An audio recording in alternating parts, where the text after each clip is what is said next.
వరంగల్ జిల్లా వర్ధన్నపేట మండలం ఇల్లంద గ్రామంలో ఎమ్మెల్యే కేఆర్ నాగరాజుకు చేదు అనుభవం ఎదురైంది. సన్నబియ్యం పంపిణీ కార్యక్రమంలో స్థానికుల నిరసన తెలియజేశారు. వరంగల్ ఖమ్మం జాతీయ రహదారిపై బైఠాయించడంతో భారీగా ట్రాఫిక్ జామ్ అయింది. ప్రభుత్వం ఇసుకను బంద్ చేయడం వల్ల రోడ్డున పడ్డామని ఆగ్రహం వ్యక్తం చేశారు.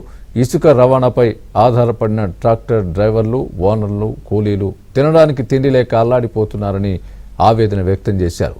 తమ బాధలు చెప్పినా ఎమ్మెల్యే పట్టించుకోవడం లేదని అన్నారు.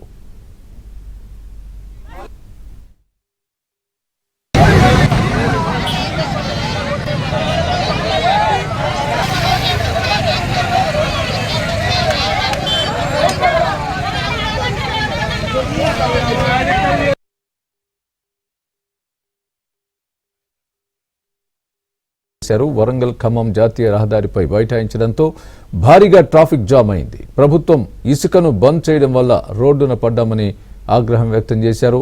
ఇసుక రవాణాపై ఆధారపడిన ట్రాక్టర్ డ్రైవర్లు, ఓనర్లు, కూలీలు తినడానికి తిండి లేక అల్లాడిపోతున్నారని ఆవేదన వ్యక్తం చేశారు. తమ బాధలు చెప్పినా ఎమ్మెల్యే పట్టించుకోవడం లేదని అన్నారు.